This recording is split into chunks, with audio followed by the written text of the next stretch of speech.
Can't decide and torn between a romantic, comedy, action, or an indie film to watch for the weekend? Well. Golden State Media Concepts Movie Podcast is your ultimate guide to the latest movies. Join us as we dissect the latest on the blockbusters. It's the Golden State Media Concepts Movie Podcast.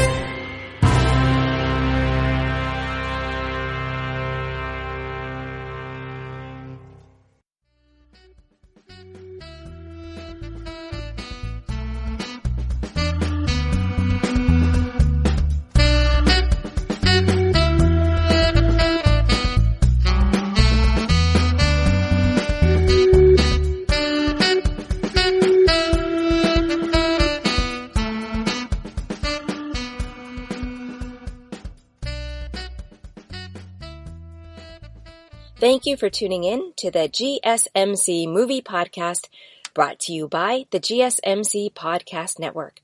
I am your host, Elizabeth Aaron, and I'm really looking forward to talking to you about movies. I am a new voice on this movie podcast, so I thought I'd start out by telling you a little bit about myself and why movies are so important to me. So you could actually kind of say that movies are part of my DNA, and what I mean by that is way back when, my grandmother was hired by her local movie theater to play the piano for silent movies. Believe it or not. I mean, today we are so spoiled, I think, that we have these crisp, emotionally moving soundtracks in blockbuster movies. But way back in her day, they had to hire local musicians to help create that atmosphere. And I just love that this is part of my family history. And then my dad, who was her son, eventually wrote movie reviews for the local city newspaper for a couple of years. And this was before I was born. And then growing up in my family, we just loved going to movies. We went to the drive-in movie theater and theaters all over the city. We would drive great distances just to catch a really great flick. But we went not just for the entertainment. We afterwards would have so much fun dissecting the film and talking about what the actors did and how the story held together or didn't hold together. And I think that's something that really jazzes me about movies. You know, I think if a movie is doing its job, you get to walk away feeling like you've gone through something. You've had an experience, and the world might actually look a little bit differently than it had before you went in to see the movie. And there's so much potential in the stories that movies can tell. And when everybody on the planet has the potential to have a shared experience, it really can connect people. So I love that. So this family history and all this inspiration really drove me to make movies a bigger part of my life. And I became an actor and a screenwriter. So I'm going to have so much fun sharing my insights with you when I talk to you about movies. And I can tell you a little bit more about what the actors are up to and how the story was crafted so that it had the outcome that it did. So today I'm going to run down what the show is going to entail. In the first two segments, I'm going to talk a bit about Netflix's Black Lives Matter collection and then look more deeply at a couple of the family-friendly selections from that collection. In the first segment of today, I'll be talking about Becoming, which is the documentary film about former First Lady Michelle Obama. In the second segment, I'll be looking at a drama based on a true-life story called Miss Virginia. And if you're like me, now that you've been sheltering in place for a few months, maybe you've gone through a lot of the streaming options and you're having trouble finding something that you want to watch. So in the third segment, I'm going to give you some tips and tricks of where to go to find some quality streaming options. And then I hope you stick around for the final segment of the show. I'm going to give you my top 10 father roles in movies in honor of Father's Day. So stay tuned and we'll dive in after the break.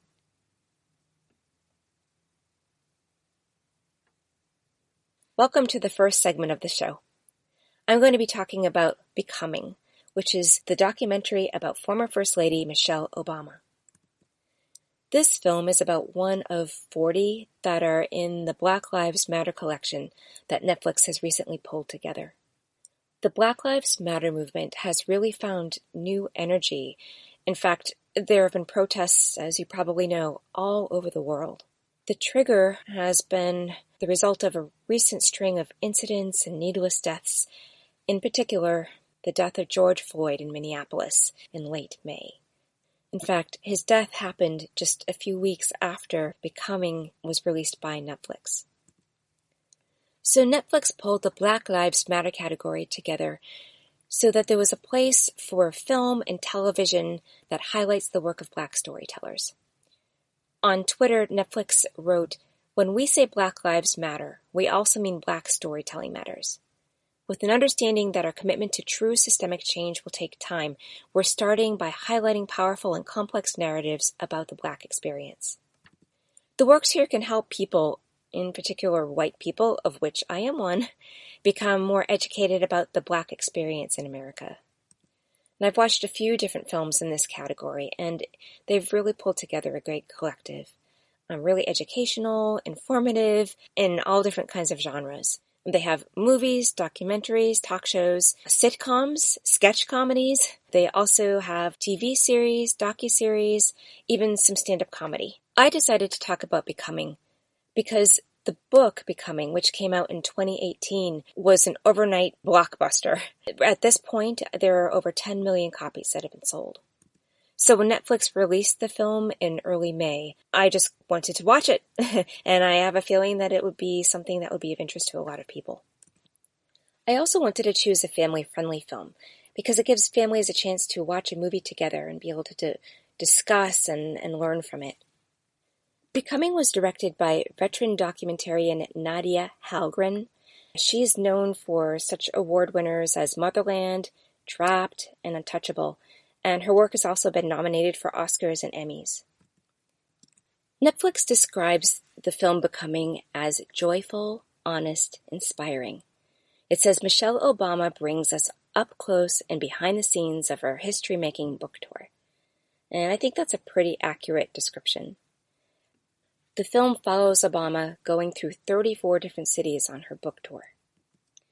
And she gets interviewed by Oprah and Stephen Colbert and other major talk show hosts. And she's on stage live in front of thousands of people. So we get to see how she handles this, and she does it really gracefully. In the film, we really get to be up close and personal with her. We see what really makes her tick. When she was in the White House, I knew of her, and, I'd see little news clips showing her. I'd see her give a talk here and there, but I didn't really have a big sense of her. Well, this movie shows her in action. We kind of get to be like a fly on the wall and see how she interacts with people. And then there's the stories that she tells us. She talks about the people who influenced her and the experiences that had influenced her. And we also get the inside scoop about Barack Obama and how they met and what life was like when they got married and had children. And she was really frank about how hard it was to be the first African-American president and first lady. And kind of speckled throughout the entire film, we get to see how she really focuses on helping to lift other people up. For example, just before she's about to be interviewed by Oprah, she's backstage, and her, I think, chief of staff was having a lot of feelings. And she was like, "Hey, just have your feelings. It's okay. Don't feel like you have to hold back." And it was just a really touching, vulnerable, genuine moment of how supportive she was. There is something really remarkable about this film to me. And I think it's that we get a glimpse of Michelle Obama as an ordinary person. But we know that she was an ordinary person who was thrown into these extraordinary circumstances. She talks about how one minute she and Barack are just the parents of their children, and Barack wins the election, and the next minute everything has changed. And that's for the next 8 years. And in my opinion, she has demonstrated outstanding integrity and leadership in the process. And honestly, she made it look really easy, but what we find out in this documentary is that it was actually very hard. And it required sacrifice, and yet she and her family succeeded. As I was watching this film, I couldn't help but think about a series that's also on Netflix. It stars Kiefer Sutherland, and it's called Designated Survivor. It gives a fictional account of what it's like to be thrust into being president and first lady. And you get to see them struggle trying to figure out how it all works and what the lay of the land is, and how it feels like you're never sure if you're going to sink or swim. And Michelle Obama is kind of telling us about it firsthand, like she actually went through it, not an actor. So watching that show kind of gives this added insight that I really like. So something else that I really appreciate about this film is Michelle Obama is a great storyteller. At one point of the film, Barack Obama actually shows up and he even reflects on this. He talks about how it's one of her strengths. And from the get-go, you're really hooked in because of her storytelling ability. But she also has these amazing people skills. I learned a lot by watching her in action. There's one point in the film where there's a long line of fans holding her book Becoming, waiting for her to sign. And with each person, she'd said something personal about them. She was focused completely on them and made them feel really special. And it just demonstrated what a caring person she is. Something else that I really appreciated about this film is how she gets into why she's doing the book tour. She says that while being the first lady was the biggest honor of her life, she said that her life wasn't hers. For those 8 years, it belonged to the United States of America. And so writing Becoming and then going on this tour was her way to kind of catch up with herself and to figure out what was next in line for her. And I really appreciated that. In my own life, I feel like I've reinvented myself so many times, from being an editor to a project manager in healthcare to focusing on being an actor and a screenwriter.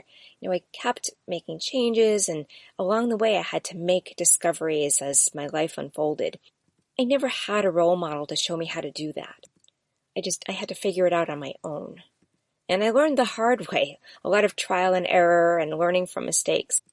And what Michelle Obama does with this film is she becomes like this role model, someone I wished I had had when I was going through so many changes. She plainly states that here she is, in this crossroads. She's completed her duty and now she has to figure out what's next. And then she gives herself the gift of recognizing that she's just on a journey trying to figure it out. And the fact is, she's courageous enough to put it in a film and take millions of people in her audience along with her. I just say hats off to her. And I'm just aware of how many people she's potentially helping by showing her own process. On her journey, one thing becomes clear to her. And that is she is really craving to have longer experiences with young people. And so she has all these side stops where she creates these interactions with younger people. And we see how she helps them see themselves in a different light and more positively. She also shares how her family lived in a typical working class community where they loved good music, good barbecue, and good times. She talks about how she felt that at her family's dinner table, well, that was the first place where she felt she really belonged. And she'd come to kind of expect the same thing out in the world. And she talks about the dinner table as being the one place where she always felt really visible. And then she dives a little bit more deeply into her family. We actually get to see her brother Craig and her mom. And she describes Craig as like her trailblazer. He was a little bit older than her, and she could follow in his footsteps. She talks about him as the kind of guy who could make friends pretty easily. And we get to see him talk about Michelle.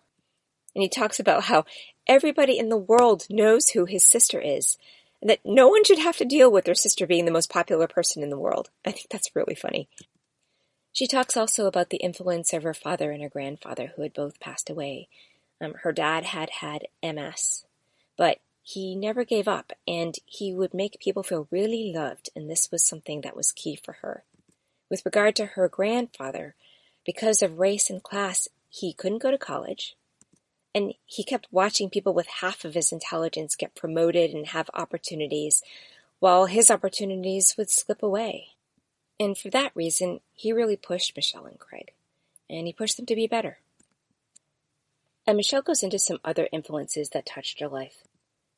In particular, she talks about her high school guidance counselor.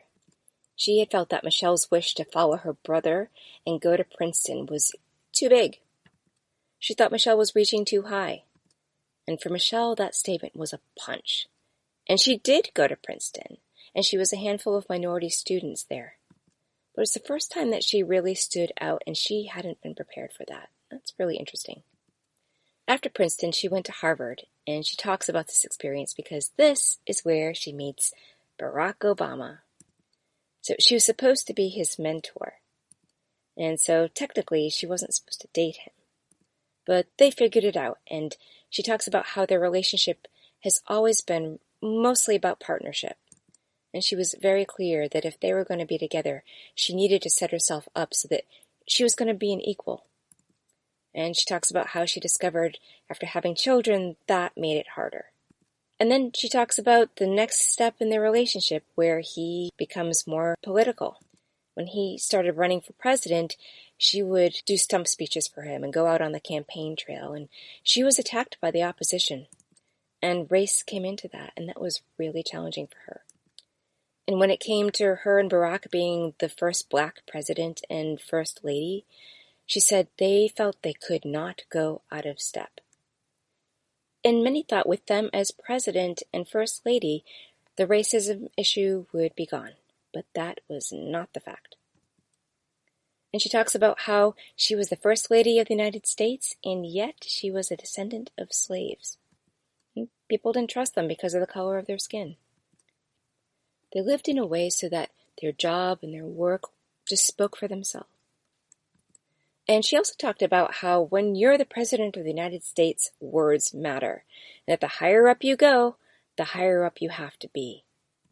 And in that vein, she really did try to lift others up. She talked about how we can't wait for the world to be equal to start feeling seen.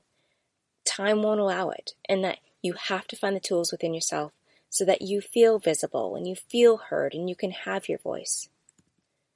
And in particular, she really expects a lot of young people, and she feels that she has to have the same expectations that her family had of her. In the film, we actually see her with several young women in a program that she's leading, and she helps these women of color, and it helps give them confidence and some perspective. One piece of wisdom she shares that I really liked was how she explains that hard work and going through the hard knocks of life, that is actually her power. And she also explains how important stories are, personal stories. She says so often we go through life just feeling like a number or a statistic. And the thing that differentiates that is when you tell your personal story, when you're vulnerable. And the power of that story has some energy of its own. And she believes telling those stories is something that really helps break down barriers. Yet you have to believe that your story has some value. There's really a lot of wonderful reflections and wisdom in this film. Now, if you've read Michelle Obama's memoir, Becoming, you're in for a treat by watching the movie. I'm currently in the process of listening to the audiobook right now, and there is some overlap. And if you're like me, as much as I love reading, when it's nonfiction, I like to visit the true places that the book refers to. There's something really special about seeing them for yourself with your own eyes and having a sense of the place. I'd really experienced that years ago when I had read The Diary of Anne Frank, and then I went to Amsterdam and I got to see the house where she had been hiding out in. It made such an impression on me, and I had a whole new sense of what she had gone through. So, Becoming, this documentary lets you see a number of the places that Michelle Obama talks about in the book. For example, she talks a lot about the house where she grew up in the book. And in the movie, she actually takes you into her mom's home, which is the home on the south side of Chicago where she grew up. And she also shares some old family photos, which are really special, and they go really far back. It's just really great how she allows her private self to become more public. And it's truly refreshing about how genuine she is. She's just an ordinary person. Or at least that's how she makes you feel when you see the movie. Something that I liked about this movie is I felt I walked away really knowing Michelle Obama. I had a lot of new respect for the struggles that she had and why she had them. She is frank about what it is like, being Black in America. I've watched many movies and read many novels about the Black experience, and yet it wasn't enough. After watching this, I really felt like I had a better understanding of it all. The film helped me deepen my empathy and my desire to take action to support the Black Lives Matter movement. I felt like the movie was structured well and it flowed well. And admittedly, I'm not a very big documentary watcher. I tend to love the information that documentaries share, but I usually find it's a story from beginning to end that keeps my attention and pulls me in. And I don't find whatever reason documentaries haven't done that for me. But this documentary really kept me engaged. There were a few little lulls here and there, but it wasn't a big deal. And I found myself hooked pretty much through the whole thing. And what kept me hooked was this wanting to know what else Michelle was going to divulge about her unusual experience. And I think it's kind of uncanny, the timing of this film. Just a few weeks after Netflix released Becoming, George Floyd's death in particular sparked the protests in support of Black Lives Matter. And this film to me offers hope for change when it comes to discrimination. I think it's a great film if you're looking for inspiration, a feel-good movie, as well as a deeper glimpse at what the Black experience in America is. And I would say in particular, if you have a teenage daughter, this could be quite an eye-opening film for her. So I recommend it.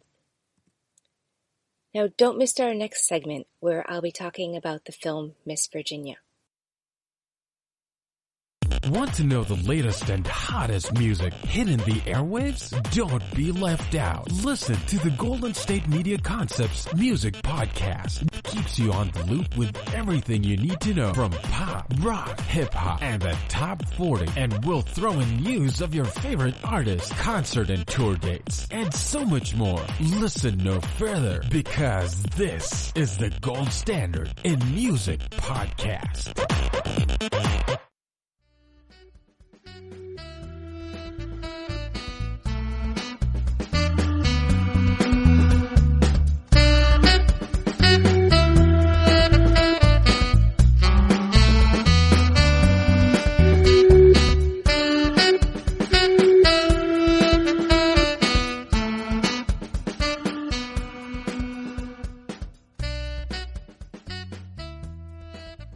Welcome to the next segment of the show.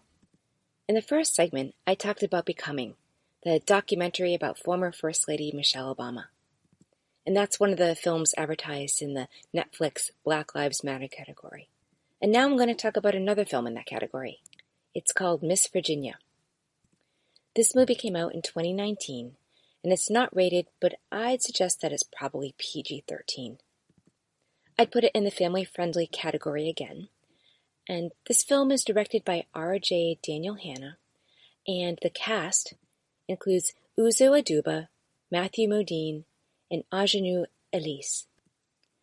Uzo Aduba has the lead role in the film, and she is an award-winning actress. She has acted on Broadway and was a member of the original revival cast of Godspell. And you've also seen her on television. She appeared in Blue Bloods, and she went on to be cast in the Netflix series Orange is the New Black. And in this film, she plays Virginia Walden, who's a single Black mom raising her teenage son in a poor neighborhood in Washington, D.C. And Matthew Modine has been around for a long time in both TV and film. He was in a lot of bigger films when he was younger, and he had the lead in the film called Birdie. It's probably one of the roles he's best known for. And I love the role he plays in Miss Virginia. He plays Congressman Cliff Williams, and he's an eccentric politician who loves political challenge and supports Virginia's efforts. Now, the movie Miss Virginia is inspired by a true story, and it takes place between the fall of 2003 and 2004. Netflix's summary about the film says, determined to give her son a private school education, a single mother in Washington, D.C., exhausts her resources to effect change in the system. while that's true, it feels like it's missing something. So we'll be going a little more in depth about what the story is about. Now, the story starts when Virginia is called down to her son's high school, only to discover he's been skipping out of school and flunking out. She confronts her son about this and tells him that he really needs to get his act together. But back at school, he's pressured into participating in a fight and he gets expelled. And when Virginia discovers that the reason for the fight has to do with a culture where learning and being smart is shamed, she recognized that there was no way her son was going to be able to succeed in that kind of environment. So she finds a way to enroll her son in a private school, and he begins to thrive. He just loves learning and is just enjoying the atmosphere there. The hitch is the private school is really expensive. And so in order to afford it, she takes on a second job. She does janitorial work, as it turns out, for a congresswoman's office. And the hope is that this extra pay will help pay for the tuition for her son. And an added bonus is she really loves this congresswoman. She is very much behind good education and is trying to change the system, so she says. But the fact is, Virginia isn't able to earn enough to keep her son in the school. Between the second job and trying to take out a loan and doing other things to raise some income, she falls short. So he has to go back to his old school where he was unmotivated and not doing well. She makes him a promise, though. If he promises to do his very best, she will promise to do everything in her power to get him back to the private school where he was doing so well. And this starts her on a journey. First, she makes a discovery that the congresswoman that she's been doing the janitorial work for is not quite the advocate of education that she's been claiming she is. And then she becomes Virginia's nemesis. And Virginia really wants to solve this problem. She wants her son and all children to be able to get the kind of education that you can get at a private school. So she jumps through hoops to get the support of a congressman whose name is Cliff Williams. And that's who Matthew Modine plays. And she also tries to get the help of her community. Her hope is that they will support her in helping to make a change in the system. Even though this movie is based on truth, I'm not going to give away any spoilers. If you're like me, you didn't know the story before you saw the film. I would describe this film as an underdog movie for sure. Virginia has to face a lot of obstacles, and I was hooked throughout the entire movie, waiting to see if she would get through all of them to achieve what she set out to. The story is well crafted. Each step of the way, we learn a new piece of information that keeps us engrossed in what was going to happen next. And that said, I did find it kind of formulaic. Certain incidents kind of unfolded in a way that seemed more like fiction than reality. So it did feel to me like they took some dramatic license with the film. And it felt like the story tied up pretty neatly at the end, almost too neatly. But even so, I was really okay with it, because the film really had a strong message. It talks about how it only takes one determined person to make a difference for many, and I felt like that really carried it through. And the actress Uzo Aduba does a great job in this lead role. She brings this kind of matter-of-factness to the role that helps me feel she's believable. She also has a really strong presence on the screen, and I'd say she particularly shines in the few moments where she gets to find her voice and speak up against authority. It seems like she found that really juicy and was having a fun time doing that. And according to IMDb, the Internet Movie Database, she's been cast in a couple of upcoming TV series, and I'm really glad she's someone that I'd like to see a lot more of. And Matthew Modine is so fun to watch in this film. He is anything but stereotypical in how he pulls off this congressman role. He's quirky and he has a bit of this brilliant, absent-minded professor feeling about him. And I can't say that I recall ever seeing a character quite like this before. And so he made me want to follow this character and find out more about him and what makes him tick and what he's going to do next. Something that I appreciated about this movie that in some ways is similar to what I appreciated about In Becoming has to do with leadership. You kind of see it from a different angle with this film. But we get to see an average person grow into being a leader. And as it turns out, in both films, it is Black women who are finding their power. They're each finding their power in different ways. Each is growing into an amazing leader in their community or their country. And they're becoming the leader that they need to be for other people. I personally have worked in the corporate world where my job was to influence the company's culture. The goal was to help staff change their attitude so that our clients would be happier and more satisfied with our services. I learned firsthand that influencing others to create change is really hard. It requires perseverance and the knowledge that it's just going to be an uphill battle all the way. It's hard work, and it especially takes a lot of emotional strength to succeed. So I could relate to what Virginia was going through in trying to reach her goal. And yet, so much of the battle that has to happen includes this inner working. It's coming to grips with your own limitations so that you can make things happen externally. And when it's the inner parts of yourself that are really working hard, I think that can be challenging to show in a movie. I think it can be hard to pull off unless the characters are really well developed. So I'd say in that way, this movie really succeeds. Another relationship I really appreciated in this film was the one between Virginia and her son James, who was played by the actor Niles Fitch.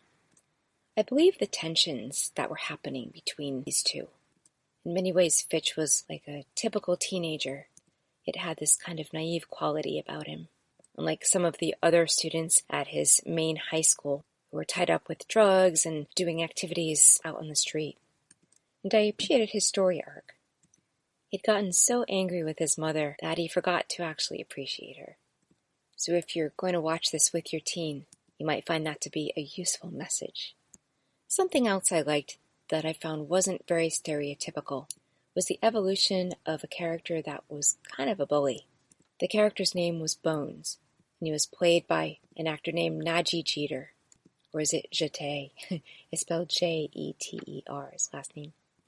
He starts out really being a typical bully in the classroom, making life difficult for his teacher, and he's the instigator of a fight that happens. And in so many films, we see this kind of character sort of stay this one note. But this film goes a little bit deeper. It ends up showing some of what his life outside of school is like, and why he's put in a position where he feels he has to bully to protect himself, and how his home life is really a struggle. I won't give away what happens to him, but I appreciate this is a multi-dimensional character. And it's a reminder to those watching that we never really know everything that's going on under the surface with different people. And I really appreciate that this film was put into Netflix's Black Lives Matter collection. I know I have seen films and read books that are about the Black experience in America, but often something that I find is common in seeing these films and reading these books is that they often center around one central story. And what can be missing is the day in and day out of what Black people in America experience. And I think this is one big takeaway for me from this film. I really sensed that every day was a struggle. Every day there was something new that happened or demonstrated that because of the color of Virginia's skin, she just couldn't get ahead.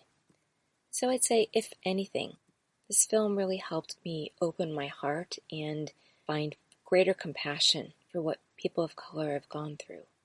And that is really significant. Another reflection that I have has to do with the fact that the congressman happens to be a white man.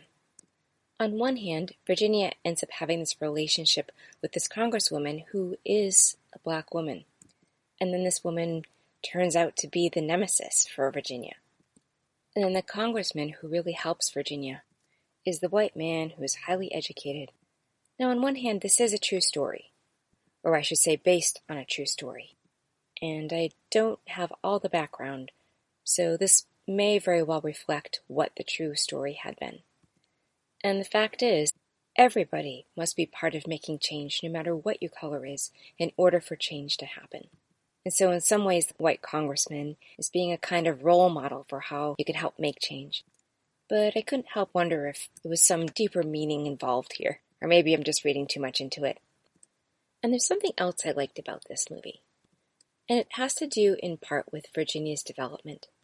At the beginning, when she's trying to get her son to have a better education, she's on her own. She takes the responsibility all on herself. She's the one who gets the second job. She goes to the bank to try to get the loan. And she has nobody to help her. The burden falls completely on her shoulders. But when she sees it's a bigger problem, the way to get to the solution is to involve other people. Not just the congressman, but her entire community. And through that process, she ends up making friends, and she suddenly has a whole group of people that she can rely on. I think this is something we as individuals forget a lot in our regular lives. That we don't have to go it alone and struggle so hard. That we can recognize we're not alone in what we experience. And we can ask for help. And something this movie showed was you don't even always have to ask for help. Sometimes just putting yourself out there, people will volunteer. Or if they believe in your cause, they'll just naturally want to help out. And I think that's a great message. And I think it's something that we're actually seeing today with all of the protests. People are really coming together. The fact is, if change is going to happen, it's going to affect many, many people.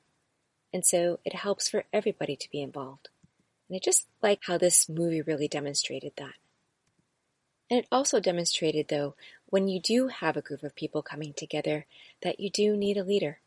And it takes someone willing to step up and make a difference and help guide others along the path in order to make that difference. So this movie had a lot of great life lessons like that. I'd say I recommend it. I think it's really worth a watch. And I'd say it would be especially helpful for anyone who feels they're up against a lot of obstacles and might appreciate the big picture that is shown in this film. They might find that helpful. So that's Miss Virginia. Now stay tuned for the next segment. I'll be sharing some tips on how to find more movies to stream. And it shouldn't add an extra burden to your wallet. We'll dive in after the break.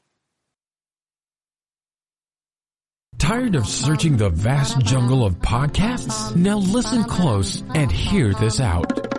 There's a podcast network that covers just about everything that you've been searching. Hey! The Golden State Media Concepts Podcast Network is here. Nothing less than a podcast bliss with endless hours of podcast coverage. From news, sports, music, fashion, cooking, entertainment, fantasy, football, and so much more. So stop lurking around and go straight out to the Golden State Media Concepts Podcast Network. Guaranteed to fill that podcast itch. Whatever it may be. Visit us at www.gsmcpodcast.com. Follow us on Facebook and Twitter, and download us on iTunes, SoundCloud, and Google Play.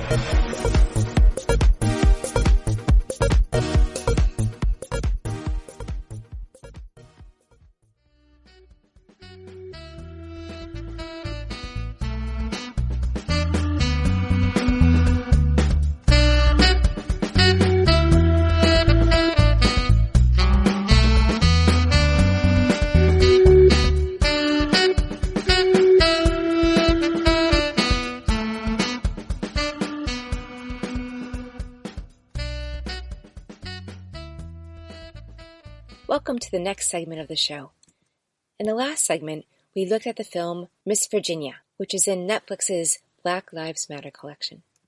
In this segment, I'll be sharing some tips on how to find more movies to stream. Recently, I was having a phone call with a friend of mine from high school, and we both agreed that although there's never a good time for a global pandemic, we are really lucky that we have the luxury of streaming movies during this time. And yet, we found that we had a shared experience. After sheltering in place for about 3 months, we were having some trouble finding titles that really interested us. We'd already seen everything that we really wanted to see. Or so it seemed. And at the same time, we shared the fact that we've both found movies to be one of the best ways to rest from the stress and overwhelm that seems so common right now. Personally, I am on 2 streaming platforms, Netflix, which is my main go-to, and Amazon Prime. The fact is there's tons of material on those, but there's a lot that doesn't interest me. There's actually been a few times where I'll just sit and scroll through all the different film titles and start a movie and then turn it off because I'm not interested. It feels kind of like going to a really large library and trying to find those books that I really want to spend time with. If I'm going to spend an hour and a half, 2 hours or more on a good story, I really want it to be a good story. And that's whether it's in a book or a movie. So I decided to take this problem under advisement and I did some research because I thought there must be some way to find more movies that would interest me. But the fact was, whatever I found, it needed to be free. I figure I pay enough for the different streaming services that I use already. And I didn't want to take on a service that offered a free trial. I hate having to remember to cancel something and then forget and be charged for it. And another factor was that I wanted to be sure I was going to see movies that were not going to be interrupted by advertising. And through my research, I actually discovered a bunch of resources that I think will help make the difference. So the first thing I wondered was whether I had really tapped out Netflix, or any other services for that matter. So I looked into ways I could get the most out of them. Something I found out was that Netflix tracks the kind of movies that you like to watch.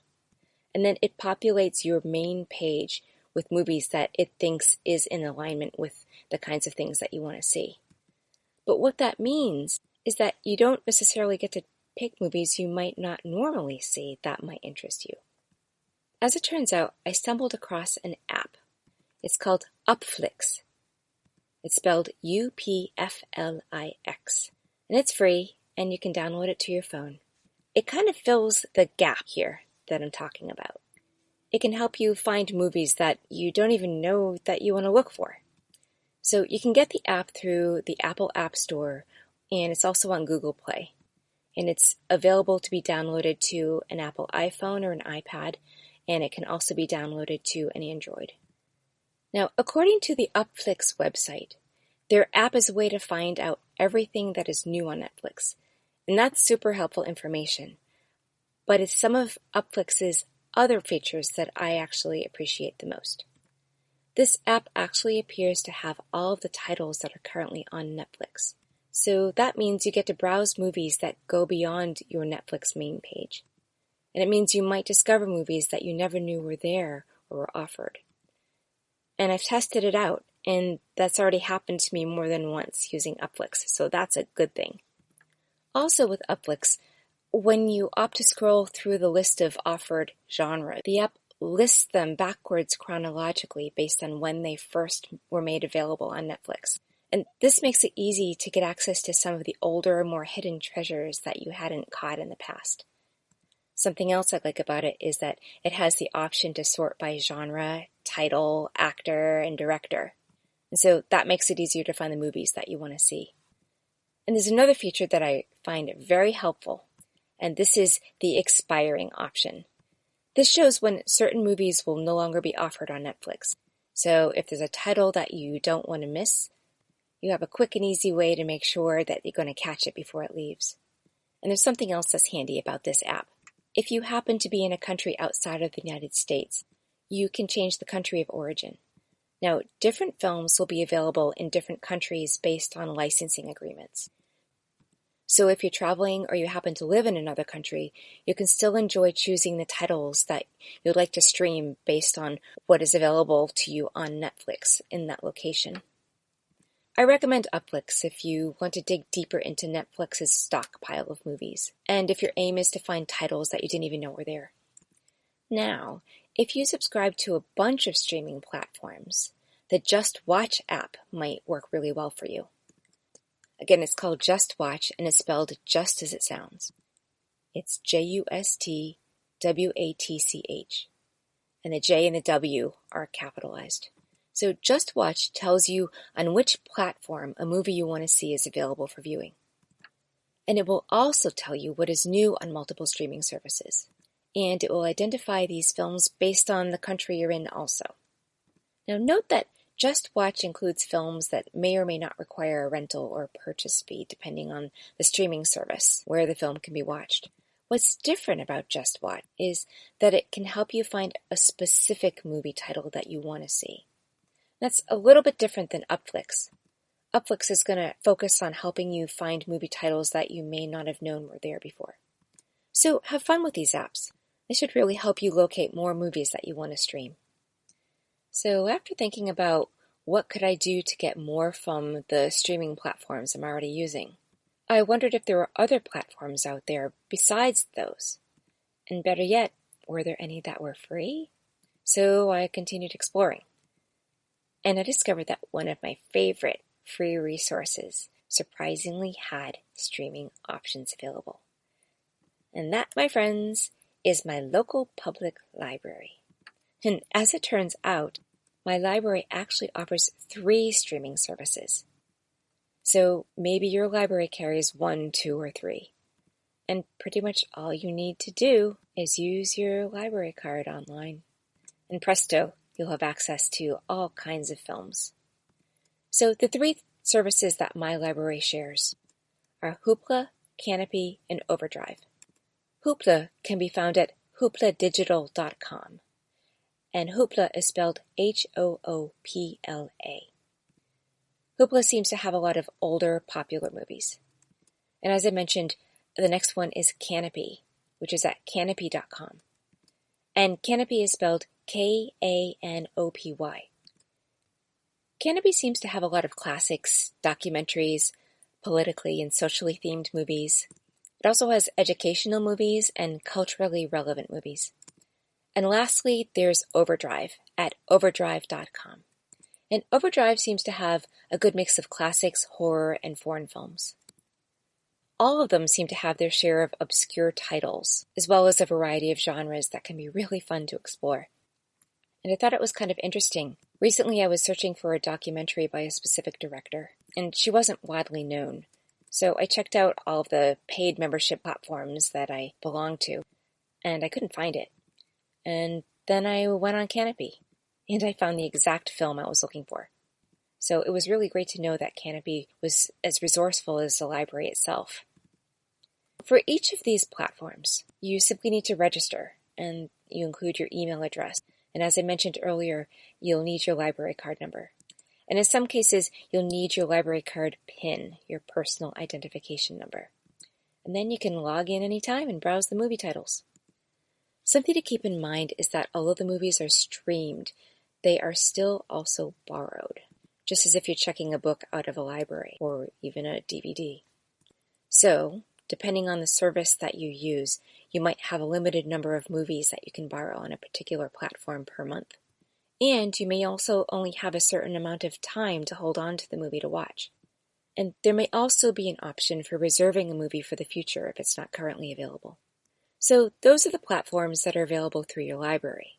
There are still yet some other options that may be available to you. There's another streaming platform that I discovered where you can access films for free. And this one isn't connected to the library. It doesn't seem to have any viewing restrictions either, though. It's called the Internet Archive, and you can find it at archive.org.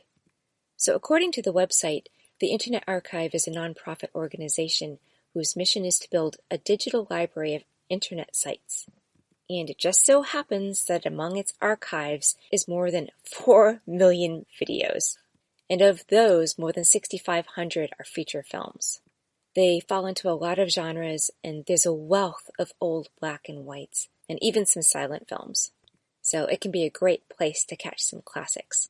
And another platform that might be worth checking out, you probably know this one, at least by name. It's YouTube. In case you didn't know, YouTube does carry a bunch of full-length feature films, and they don't have commercials. To find them, you just go to youtube.com, and you plug in free, commercial-free feature films into the search field. And then you'll see all the movies that are available to you. Now, truth be told, as I searched these platforms, I did notice most of the content on these sites was older. And so I started wondering, well, where might I find newer content? And this is where Sheltering in Place provides some unique opportunities. Because of the pandemic, many film festivals are opting to stream their films over the internet. And as it turns out, in many cases, they're doing it at no cost. From May 29th through June 7th, the We Are One Global Film Festival had streamed online. And this was an effort that was brought together through several film festivals. And this included Tribeca, Sydney, Cannes, Sundance, Tokyo, and others. And even though the major films are no longer showing, if you go to youtube.com/weareone, there's interesting highlight footage. So if you like some of the behind-the-scenes kind of thing or interviews with directors, that's a great place to check out. And meanwhile, you can Google search other up-and-coming film festivals to find out what might become available throughout the rest of the year. For example, the Utah Film Festival is going to be taking place July 10th through 19th, and it plans to offer weekly free screenings. Just go to utahfilmcenter.org and click the bar at the top of the page. Note that many of these festivals are requesting donations to support their work and the work of filmmakers. But for the most part, these seem optional. So all of these options will hopefully help you extend your movie viewing options as sheltering in place continues. And keep in mind, after trying these, there are still a number of other paid streaming options, as well as free services that show films with commercial advertising that are still available to you. So happy movie watching, and stick around for the end of the show where I'll share my top 10 dad roles in movies. Watching TV has changed over time. Streaming has become the new norm. That's why Golden State Media Concepts television podcast dives headfirst to the world of cord cutting. Want to be on the loop of what's hot in Netflix? Or if it's not a preference, what about original shows in Hulu? We've got you covered. Join us as we fill in the blank and talk about movies to stream and what show you should be binging. This is the Golden State Media Concepts television podcast.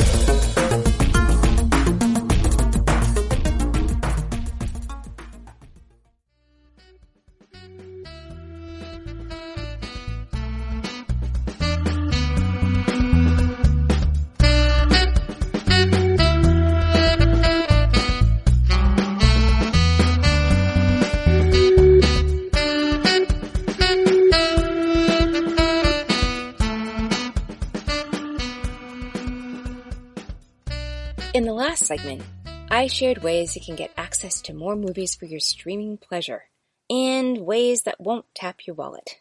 Now we're going to go into the final segment of our show. In honor of Father's Day, I'm going to give you my top 10 dad roles in movies. And now, before diving into the list, I just wanted to share that the process of coming up with this list was really interesting. I know I've seen a lot of movies with dads in them, but it seems like a lot of the dads play minor roles or they're kind of on the periphery of the story. Just not a lot of dad roles came to mind where the dad was central to the story or the story revolved around him. And then on top of that, I was trying to think of films where the dad role was really high quality, something that I would recommend that people go see. So I did spend quite a bit of time digging for titles. And in fact, the way I came up with these titles and roles for dads was I visited top 500 movie lists or top 100 movie lists from different sources just to see what would be jogged in my memory. Because off the top of my head, there just weren't a lot of dad roles that came to mind. So Hollywood, are you listening up? The other thing I wanted to mention is that I've listed these films in my preferred order. I think all these films are great, and you can't go wrong with any of them. But I do list them from my least favorite to my most favorite. 1 starting with the least favorite, 10 being my most favorite. So let's jump in. The first dad role I'm going to highlight, the dad is played by Clive Owen, and it's in the film The Confirmation. Owen does a great job playing a down-and-out divorced dad, who is responsible for watching his 8-year-old son for a weekend. As Owen's character tries to survive his challenging circumstances, as well as recover a stolen toolbox that really means a lot to him, it's the thing that allows him to do his work. He and his son form this really precious, loving bond. They go through hard times and ups and downs together, and they form this new trust and a respect for each other. It's so easy to judge this dad at first, but it's fun to watch him as he shows more of his humanity and true colors. Okay, on to dad role number 2. This is the film Corinna, Corinna, in which Ray Liotta plays a widower. He tenderly looks after his daughter in the late 1950s. His daughter's pretty young, maybe around 5 or 6 at the beginning, I think. And his daughter has stopped talking after her mother dies. So, not knowing what else to do, Liotta hires a black housekeeper nanny, played by Whoopi Goldberg, and soon both he and his daughter have fallen for her. But we get to see the kind of man and father he really is when racial tensions begin. Liotta strikes a range of emotional notes and pulls off some really great comedic timing in this film. Father role number 3. The film is Captain Fantastic, and this stars Viggo Mortensen. And in fact, Mortensen got an Oscar nomination for this film. He is a tough, loving father who raises his 6 children off the grid in the wilderness. He is a gifted teacher, and he is determined to give his kids everything they need to be super accomplished people. But when circumstances send them into civilization, Mortensen's character is forced to take a look at himself and the way he parents. He has to make some tough decisions about what is truly in his children's best interest. The 4th film on my list is called The Bachelors, and it stars J.K. Simmons. And Simmons is known for getting the Best Supporting Oscar for the film Whiplash. In this film, he plays a teacher who relocates himself and his son to a new community and a private school. This happens after his wife, the love of his life, dies. In his grief, he emotionally abandons his son, and the two have to find their way through their family pain together. He plays a gentle soul who becomes lost and then found because of the love he has for his son. It's a really touching movie, and he does a wonderful portrayal. Now for the 5th film on my list. It's Pride and Prejudice, based on Jane Austen's novel. There have been lots of versions of this film, but this is the one where Keira Knightley stars as Elizabeth, and her father is played by Donald Sutherland. Now, this is more of a supporting role, but the fact is, I never forgot it. I have to admit that this is one of the films that I didn't have to find on a list. So, I love Donald Sutherland in the role of Mr. Bennet. He plays a happy-go-lucky father who is unfazed by his high-strung wife and 5 daughters, all of whom they're aiming to marry off. And it's clear that the second daughter, Elizabeth, as I mentioned, played by Keira Knightley, is definitely his favorite. He supports her even when she goes against societal expectations of the times. He is both wise and gentle, and sees people for who they are. I don't want to give away any spoilers, but he does a masterful job of handling Elizabeth when she has to make a big decision. Okay, we're at the halfway point of our list, and this is another one that came to mind on my own. The movie is Shadowlands, and the father role is Anthony Hopkins. Now, arguably, he is not a full-fledged father. He plays a stepfather, and in fact, he plays the author C.S. Lewis, who has an extraordinarily moving scene as the stepfather. The movie is dominated by the love he unexpectedly develops for an American poet. And he actually marries her so she can stay in the United Kingdom. But there is a point where he has to take her son under his wing, and he has this deep vulnerability that allows him to connect with the boy. And compared to how he is in the rest of the film, it's just really touching. But then I would expect nothing less of Anthony Hopkins. So number 7 on the list. A pure classic when it comes to showing fatherhood. The film Kramer vs. Kramer. This stars Dustin Hoffman, who actually won an Oscar for the role back in 1980. He does a fantastic job playing the father in this film that has, as I said, become a classic. The story, when his wife, played by Meryl Streep, walks out on him and files for divorce. He is suddenly fully responsible for taking care of his son. And when a custody battle for his son is on his hands, Hoffman's character grows into a wonderful father who will stop at nothing to keep his son in his life. He shows such a range of emotion, from being distracted and kind of disconnected to deeply caring and loving. It's hard to believe this film came out, I guess, about 40 years ago. So it's one that would be fun to watch again to see how well it holds up. Okay, choice number 8. The film is The Pursuit of Happiness. And this stars Will Smith, who plays a deeply devoted dad to his toddler son. And it's actually his real son, Jaden Smith, who plays the toddler in the film. So Will Smith is struggling to make ends meet, and his wife walks out on him, and he and his son become homeless, and he works harder than ever to be able to get hired out of an internship at a stock brokerage. And through it all, in good times and bad, his son tells him the one thing that he needs to hear most, that he's a good dad. This film is a really fun roller coaster ride. It also happens to deal with some racial undertones. And some little inside trivia, being an actor, I have a lot of actor colleagues who it turns out were in this film. And I recently rewatched it, and I got to see some of the people that I knew show up in the film in some supporting roles or extra roles. A lot of fun. If you want to catch some glimpses of people who are actors in the San Francisco Bay Area, this is a good film to do that. Now I'm going into my final 2, and I'm going to be talking about a couple of major classics. Number 9 on the list, The Sound of Music. Now, this film won the Best Picture Oscar in 1966, but it seems this one comes on television almost every year, so it's definitely emblazoned in my mind. In this film, Christopher Plummer plays Captain Von Trapp. He's a widower, and he's overly strict with his 7 children. He brings in a governess who had been working toward becoming a nun in a convent, and she brings an aliveness to their home. The children grow to love and trust her, and soon the captain gets caught up in it too. And not only does he find a new connection with his children, but he's also willing to give up everything to keep them safe from the Germans. Somehow I personally never grow tired of this film. Okay, drum roll. Last but not least, my favorite father role in a film. The film is To Kill a Mockingbird. And Gregory Peck won the Oscar for Best Actor for this film. He plays Atticus Finch, a lawyer and a gentle, understanding, and practical father to his daughter Scout and son Jem. He's one who sticks to his principles, protects his children, and fights racism in the court, even though he knows in this town it will be a losing battle. But he is always one to do the right thing, and to model the right thing for his children.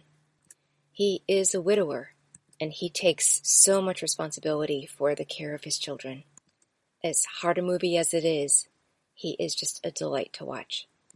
So these made my top 10, but truth be told, there were some close contenders. So if you're looking for a few other options, you might want to check out William Hurt in the film Second Best. He plays a man who wants to adopt a son, and in the process, he learns what being a father really means. And you can also check out Chris Cooper in October Sky. Now, in this film, Chris Cooper would not get Father of the Year. He's kind of a mean, almost evil dad. But he's the kind of father you'll love to hate. So if that's the space you're in on this Father's Day, this could be a good option for you. And one last one that I just have to mention, it's another Donald Sutherland role. He plays the father in the film Ordinary People. I don't want to give anything away about this film, but he just definitely has some standout moments. So all of these fathers show their humanity, their imperfections, their blind spots, and yet their eternal love for their children. For some fatherly inspiration, I think these films are worth checking out if you haven't checked them out before. So do you think you'll be watching movies on your Father's Day? I think today I'm going to call my dad for Father's Day and wish him the best. He watches a lot of movies these days. He's a little bit low energy, but still love him and appreciate that he always has enough energy for a movie. And he's always up for a conversation about what happened and how it struck him. I always appreciate his take on a film. And in fact, the other day I was looking through my bookshelves and I came across a little booklet he put together. He had compiled all of the movie reviews that he had written for the local city paper. All of the reviews were dated from 1959 to 1960. And there are a total of 27 titles that he wrote over the couple of years that he did this. I may just have to read some of these to him aloud and maybe laugh a little bit about the old movies and the kinds of things that struck him way back then.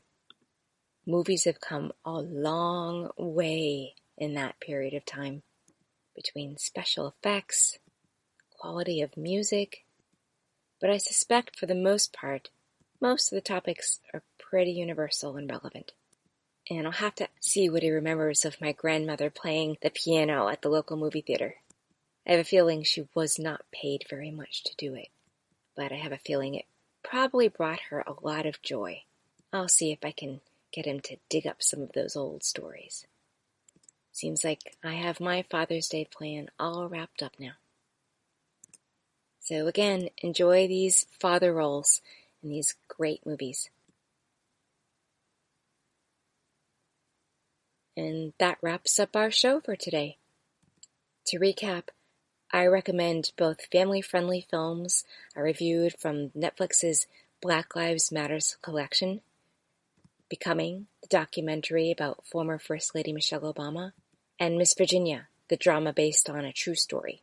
And I hope you'll take advantage of the apps Upflix and Just Watch, as well as some of my tips about where to find more streaming options. And I hope you'll catch some of these great Father's Day flicks. Thank you for listening to the GSMC Movie Podcast, brought to you by the GSMC Podcast Network. I would like to ask that please remember to subscribe to the show and write a nice review that really helps us. Also, if you can please follow us on Facebook, Twitter, and Instagram. Thank you, and have a good night. You've been listening to the Golden State Media Concepts Movie Podcast, part of the Golden State Media Concepts Podcast Network. You can find this show and others like it at www.gsmcpodcast.com. Download our podcast on iTunes, Stitcher, SoundCloud, and Google Play. Just type in GSMC to find all the shows from the Golden State Media Concepts Podcast Network, from movies to music, from sports to entertainment, and even weird news. You can also follow us on Twitter and on Facebook. Thank you, and we hope you have enjoyed today's program.